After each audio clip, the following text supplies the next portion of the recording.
नमस्कार, आप देख रहे हैं DS4 और मैं हूं आपके साथ विनायक कुमार। देखिए, सत्ता और सियासत की लड़ाई के बीच जो है किस तरह दो धर्मों के बीच आकर अटक गई। अब होली खत्म हो गया, लेकिन संभल के अंदर जो है विवाद थमने का नाम नहीं ले रहा। मस्जिद की दीवारों पर बड़े बड़े अक्षरों में जय श्री राम का नारा लिख दिया गया। यह साफ तौर पर कहीं ना कहीं एक समुदाय के लोगों को जो है उकसाने की कोशिश की गई। हालांकि मौके पर पुलिस पहुंचकर पूरे मामले पर काबू किया और दोनों पक्षों के लोगों को शांत किया। अब इस वक्त इस चीज को लेकर बातचीत करने के लिए हमारे साथ युवा साथी है, जुड़ेंगे, बातचीत करेंगे। सर, क्या कहेंगे जय श्री राम का नारा मस्जिद की दीवारों पर लिखना? देखो, मैंने पहले भी कहा है कि जो जय श्री राम का नारा है ये एक राजनीतिक नारा है। और एक बात बताओ, ये जो होली है ये सिर्फ उत्तर प्रदेश में मनाई गई है या पूरे देश में मनाई गई है? आपको कोई भी ऐसी तस्वीर किसी और प्रदेश से नहीं मिली होगी जैसी उत्तर प्रदेश से देखने को मिली है। बंगाल में होली हुई, ठीक, किसी मस्जिद के सामने कोई नाश्ता नजर नहीं आता, कोई तिरपाल नहीं रखती। ठीक है, बिहार में होली हुई, किसी मस्जिद के सामने कोई नाश्ता नजर नहीं आता, तिरपाल नहीं रखता। ठीक है, छत्तीसगढ़ में होली हुई, किसी मस्जिद के सामने कोई नाश्ता नजर नहीं आता, तिरपाल नहीं ढकी जाती। कर्नाटक, केरल, बेंगलुरु, कहां कहां नहीं होली हुई, लेकिन कहीं पर भी ऐसे नजारे देखने को नहीं मिलते जैसे उत्तर प्रदेश में देखने को मिलते हैं। कारण क्योंकि ये जो गुंडागर्दी हो रही है ना, इस गुंडागर्दी के पीछे, इस गुंडागर्दी को शय देने वाले इस राज्य के शासन में बैठे लोग हैं, वही इस गुंडागर्दी को शय दे रहे हैं। कहीं ना कहीं इसमें मुख्यमंत्री जी हैं, वो भी इन्वॉल्व है भाई, वरना ये इनके जो सपोर्टर है मुख्यमंत्री जी के, यही प्रदेश के लॉ एंड ऑर्डर के लिए बहुत बड़ी चुनौती बने पड़े हैं। वरना ऐसी व्यवस्था किसी प्रदेश में देखने को नहीं मिल रही, किसी प्रदेश में ऐसे लॉ एंड ऑर्डर की व्यवस्था करने को नहीं मिल रही कि पुलिस को इतनी गश्त करनी पड़ी हो। बताओ, पुलिस वालों की होली थी कि नहीं थी? लेकिन उत्तर प्रदेश में पुलिस वालों ने जितनी ड्यूटी करी होगी, इतनी ड्यूटी भारत के किसी राज्य में किसी पुलिस वाले को नहीं करनी पड़ी होगी। और दूसरी बात, जिन लोगों ने मस्जिद की दीवारों पे लिखा है या तिरपाल पे लिखा है? दीवारों पे लिखा है जय श्री राम। तो एक बात बताओ, जिन लोगों ने मस्जिद की दीवारों पे जय श्री राम लिखा है, तो उनसे निवेदन है कि कल से आके दीवारों पे मत्था टेकना चालू कर दें, ठीक है, और नमाज पढ़नी चालू कर दें। भाई, जब तुम्हें अपने भगवान मस्जिदों के अंदर ही मिल रहे हैं तो फिर मंदिरों की जरूरत क्या है? और एक बात बताओ, कोर्ट में मामला विचाराधीन है और इस पे इतना बड़ा विवाद हो गया, इसके बावजूद पुलिस की मौजूदगी में कोई व्यक्ति उस पर जय श्री राम लिख जाता है, तो ये सरकार की उपलब्धि या फेलियर है? सरकार का बहुत बड़ा फेलियर है। योगी आदित्यनाथ कैसे प्रभावी मुख्यमंत्री हैं और कैसे छाती पीट लेते हैं कि मेरे प्रदेश में लॉ एंड ऑर्डर की स्थिति है, उनके राज्य में रहते हुए मस्जिद के ऊपर कोई जय श्री राम लिख के चला जाता है, मस्जिद के सामने नाचता है, या फिर वो मुख्यमंत्री प्रदेश के ना होकर एक समुदाय विशेष के हैं, ये तय करें।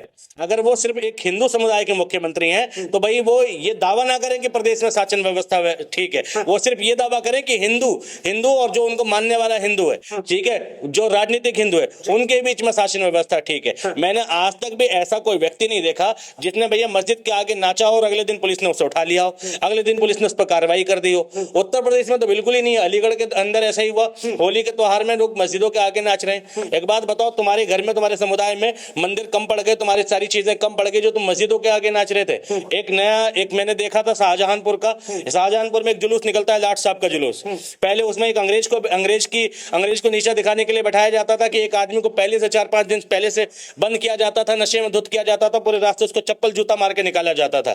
ठीक है, उसके बाद उस लाट साहब को नवाब साहब कहने लगे, हिंदू मुस्लिम के विभेद के चक्कर में कि हिंदू मुस्लिम के बीच में नफरत फैलाई जाए, तो लाट साहब को नवाब साहब से कन्वर्ट कर दिया गया।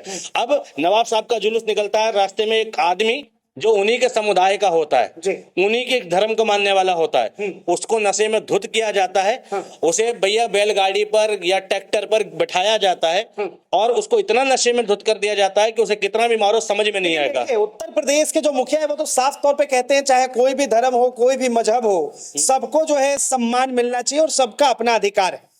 उत्तर प्रदेश के मुख्यमंत्री की बात और गधे की लात बिल्कुल बराबर है। उनके कहने से कुछ होता नहीं है ना, क्योंकि भैया मुंह में राम और दिल में नाथूराम बैठा है उनके। ठीक है, अगर वो बात करेंगे कि सबका सम्मान, तो सबके सम्मान के तहत एक बात बताओ, अलीगढ़ मुस्लिम यूनिवर्सिटी में होली मनाने की इजाजत मांगने वाले ये लोग, अलीगढ़ मुस्लिम यूनिवर्सिटी में होली मनाने की वकालत करने वाले लोग, जब मस्जिदों के, यूनिवर्सिटियों के अंदर कैंपस में लोग नमाज पढ़ते हैं तो उन पर कार्रवाई क्यों हो जाती है? ऐसी एक वीडियो आई ना कि एक मस्जिद में कैंपस में बच्चे नमाज पढ़ रहे थे तो उन पर कार्रवाई कार्रवाई की मांग हुई और वहीं दूसरी जगह तुम कैंपस में होली मनाने की परमिशन मांग रहे हो। तो एक बात बताओ, उत्तर प्रदेश के मुख्यमंत्री का जो दोहरा चरित्र है वो तो बार बार एक्सपोज होता हुआ आया है और दुनिया जानती है कि उत्तर प्रदेश के मुख्यमंत्री कितना सबका साथ चाहते हैं और कितना सबका विकास चाहते हैं। जो व्यक्ति मुख्यमंत्री पद पर बैठा इस लोकप्रियता पे हो कि वो एक समुदाय विशेष का नेता है, एक समुदाय विशेष के हित में सोचेगा, वो सबके साथ की बात कैसे कर लेता है? मुझे बताओ, उत्तर प्रदेश के मुख्यमंत्री ने इतने मंदिरों के कॉरिडोर बनवाए उत्तर प्रदेश में, एक मस्जिद का कॉरिडोर भी बनवाया है क्या? किसी दरगाह का कॉरिडोर भी बनवाया?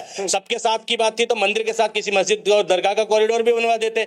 उसके विपरीत तुमने हजारों मस्जिदें तोड़ दी। डिमोलिशन की बात करोगे तो इतनी सारी मस्जिदें तोड़ी हैं तुमने कि भैया अवैध कब्जा अवैध कब्जा। क्या मंदिर अवैध कब्जे पे नहीं होते क्या? या मंदिर कहीं बीच सड़क पे बने हुए नहीं दिखे? उत्तर प्रदेश में ऐसी कितनी जगह है जहाँ बीच सड़क में, मैं अभी ले चलता हूँ आपको, गाजियाबाद के घंटाघर चौक से आगे सैकड़ों मंदिर है। यहाँ पे सैकड़ों नहीं, मतलब 3 4 5 मंदिर हैं, ठीक है, जो ऑन रोड है और जिसकी वजह से रोजाना ट्रैफिक जाम होता है। इसीलिए तो मस्जिदों के ऊपर जो है तिरपाल डलवाए गए ना, ताकि जो है लोग उस पे गुलाल ना डाल सके, किसी प्रकार का जो है उस पे कलर ना चला जाए। मतलब इतना डर हुआ क्यों उत्तर प्रदेश में कि क्यों गुलाल ना चला जाए? सीलमपुर में होली हुई, हिंदू समुदाय ने मुस्लिम समुदाय के साथ होली खेली और मुस्लिमों ने भी खेली और कोई झगड़ा नहीं हुआ। क्यों? क्योंकि उन्होंने होली के साथ सम्मान का ध्यान रखा और होली खेली है फूलों से। संभल से ऐसी कोई तस्वीर क्यों नहीं आई कि हिंदू समुदाय ने फूल बरसाए हो किसी मस्जिद पर? उत्तर प्रदेश के किसी कोने से ऐसी तस्वीर क्यों नहीं आई कि किसी हिंदू समुदाय ने, किसी बहुसंख्यक समुदाय ने अल्पसंख्यकों के साथ में भैया फूल बरसाकर और भाई सौहार्द के साथ होली मनाई हो? उत्तर प्रदेश में जगह जगह झगड़े की और विवाद की वीडियो आई, जबकि भारत में 28 राज्य हैं, एक साथ केंद्र शासित प्रदेश हैं, कहीं ऐसा कुछ नहीं होता। लेकिन उत्तर प्रदेश के अंदर भैया, उत्तर प्रदेश में बवाल मचा हुआ है। दिल्ली में, दिल्ली भी प्रदेश है भैया, हरियाणा भी प्रदेश है, राजस्थान भी प्रदेश है, ठीक है, इसके नीचे भैया कर्नाटक, केरल, सब जगह जहां जहां बीजेपी की सरकार है वहां वहां हिंदू मुस्लिम है, मंदिर मस्जिद है। एक बात बताओ, क्या हिंदू सिर्फ इन्हीं राज्यों में सिमट के रह गया है इनका, या बाकी राज्यों में नहीं है? इन राज्यों में हिंदू नहीं, इन राज्यों में गुंडे पाल लिए हैं सरकार ने। सरकार ने इस राज्य में 15-20 साल के लड़कों को गुंडा बनाने का काम किया है। स्कूल जाने वाली भीड़ों को संगठनों में बुला लिया है और जबरदस्ती उनको सरकार की, जो सरकार का समर्थन देके, पुलिसिया समर्थन देके उनको गुंडा बनाने का काम कर रही है। ये जो लोग खुश हो रहे हैं ना कि उनका बच्चा है भैया नेता से जान पहचाना, फलाना ढिमकाना, यही बच्चा जब 20 साल बाद किसी लायक नहीं होगा तो यही बच्चा अपने आप को भी कोसेगा, इसके माँ बाप भी कोसेंगे, इसकी पीढ़ियां भी कोसेंगी। उत्तर प्रदेश के मुख्यमंत्री इस समाज को और उत्तर प्रदेश के युवा लोगों को गुंडा बनाने का काम कर रहे हैं। देखिए, एक सवाल है मन में बार बार आ रहा है कि आखिर जो है मस्जिद के दीवारों पर इस तरह के नारा लिखने से लोगों को मिलेगा क्या और इसके पीछे की मंशा क्या? इसके पीछे राजनीतिक मंशा है। लोगों को कुछ नहीं मिलेगा, शासन प्रशासन में बैठे व्यक्तियों को मुद्दा मिलेगा, ध्रुवीकरण की राजनीति होगी और अगली बार फिर दिखाया जाएगा कि उत्तर प्रदेश में एक भैया हिंदू हृदय सम्राट का शासन है। मुसलमानों की तो ऐसी तूती बोलनी बंद कराते रहेंगे, मुसलमानों का बैंड बजाते रहेंगे। लेकिन उन लोगों को समझना चाहिए कि शासन प्रशासन व्यवस्था सब कुछ तुम्हारे साथ होने के बावजूद एक समुदाय तुम्हें इतना बर्दाश्त कर रहा है, ठीक? अगर सोचो, ठीक है, इसका अपोजिट होता, क्या तुम बर्दाश्त कर पाते? नहीं कर पाते। और जब इस देश में संविधान की एक धारा है आर्टिकल 15, समानता का अधिकार, वो समानता का अधिकार हमें बार बार ये बताता है कि हमारे संविधान, हमारे देश का कानून धर्म, जाति, जन्मस्थान और भाषा के आधार पर भेदभाव नहीं करता। इसके बावजूद हमारे देश में ऐसे ट्रीटमेंट किए जा रहे हैं, ऐसे लॉ एंड ऑर्डर के नाम पर ऐसा तमाशा किया जा रहा है जहां पर रात दिन मतभेद हो रहा है। होली कराना या होली मनवाना किसी पुलिस वाले का, किसी पुलिस या शासन या प्रशासनिक अधिकारी का काम नहीं था।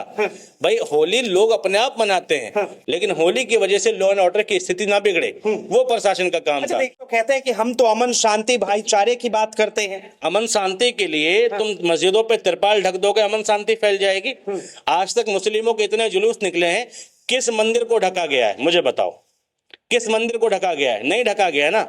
तो भैया ढका भी मस्जिद को जाता है और उपद्रवी भी मस्जिद वाले हैं, ठीक है भाई।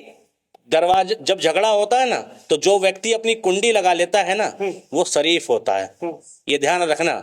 और झगड़े में जो कुंडी खोल के कूद पड़ता है ना, वो बदमाश होता है। यहाँ पर कुंडी लगाने वाला कौन और किसको अंदर धकेला जा रहा, दबाया जा रहा है, सारा देश देख रहा है। बाबा जी की करतूत तो बाबा जी के जाने के बाद पता चलेगी। सारे देश को पता है कि बाबा ने शासन कैसा चलाया है और कैसे चला रहे हैं, और बाबा को इस बात का हर्जाना देना पड़ेगा। शासन से जिस दिन भी उनकी विदाई होगी, ठीक है, कार्रवाई होगी, ठीक है, उनके काम करने के तरीके पर भी होगी। कुछ लोग ये भी कह रहे हैं कि जिस तरीके से कई नेताओं के बयान बयान आए कि जिसे जो है होली नहीं पसंद वो घर से ना निकले, किसी को अगर रंग से दिक्कत है तो वो घर से बाहर ना आए, अगर इतना ही जुम्मा का नमाज पढ़ना है तो वो जो है अपने घरों में पढ़ ले, तो क्या इन्हीं सब की वजह से जो है इस तरह की स्थितियां बनती हैं? पहली बात तो भाई, आज तुम कह रहे हो होली का त्योहार है, जिसे दिक्कत है वो घर से ना निकले।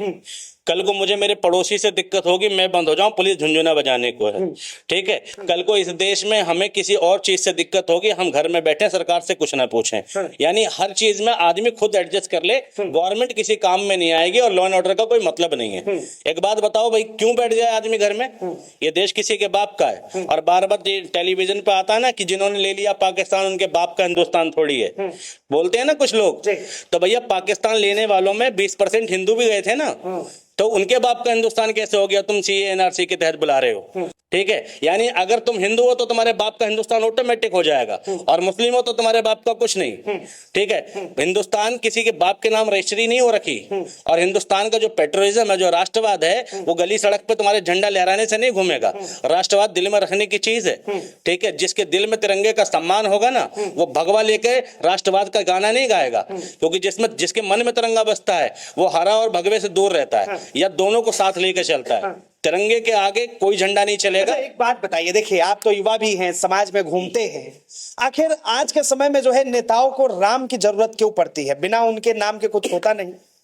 जब नहीं करेंगे कुछ काम तो लेना पड़ेगा नाम राम, ठीक है भैया। जब नेताओं राम की जरूरत ही इसलिए, उत्तर प्रदेश में पूछोगे कितने सरकारी स्कूल खुले, जवाब नील बट्टे सन्नाटा, जय श्री राम, ठीक है। उत्तर प्रदेश में कितने हॉस्पिटल खुले, जवाब नील बट्टे सन्नाटा, जय श्री राम। उत्तर प्रदेश में कितने जॉब दिए बाबा जी ने, जवाब नील बट्टे सन्नाटा, जय श्री राम।